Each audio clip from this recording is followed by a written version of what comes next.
এক যে ছিল ছোট্ট মিলি, বড় মিষ্টি তার হাসি।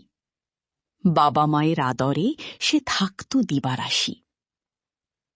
সুখের দিনে হঠাৎ করে নামল শোকের ছায়া। মায়ের শরীর খারাপ হলো, হারালো তার মায়া। We all do. মায়ের মৃত্যুর পরে বাবা আবার বিয়ে করে। নতুন মা আর 2 বোন এলো মিলির ছোট্ট ঘরে। সৎমা কভু আপন হল না, ছিল যে সে নিষ্ঠুর। মিলির জীবন থেকে আনন্দ হল বহু দূর।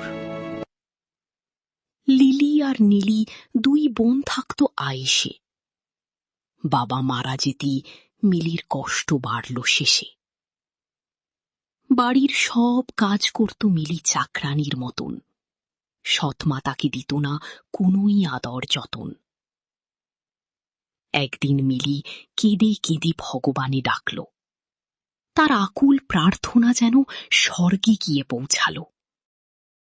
রাজার প্রাসাদে হবে ভোজ, এলো সবার নিমন্ত্রণ। মিলিও যেতে চাইল খুব, ব্যাকুল তার মন। পদ্মফুলের পরি এসে দিল তাকে আশীর্বাদ। সুন্দর জামা আর জুতোর মিটল মিলির স্বাদ। পরি বলল, 12টা বাজলে ফিরবে তুমি ঘরে, নইলে জাদুর পোশাক তোমার মলিন যাবে ঝরে। রাজপ্রাসাদে মিলি যখন রূপের আলো ছড়ায়, রাজপুত্র দেখে তাকে প্রথম দেখাতেই হারায়। নীল চোখ আর লম্বা চুলে মিলির রূপের বাহার। মুগ্ধ হয়ে রাজপুত্র তাকিয়ে রয় বারবার। হঠাৎ ঘড়িতে 12টা বাজল।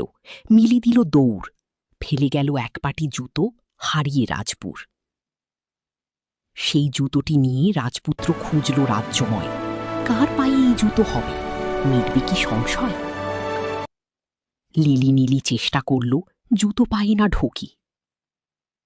মিলি যখন জুতোটি পরল, তাকালো সবাই চোখে।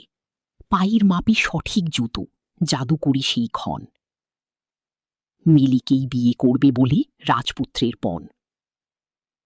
রাজপ্রাসাদের রানী হল ভাগ্যবতী মিলি। সারা জীবনের কান্না হল এবার ঝিলিমিলি। ভালো কর্মের ফল যে মিঠা, প্রমাণ হল আজ। মিলির মাথায় উঠল এবার স্বর্ণের রাজতাজ।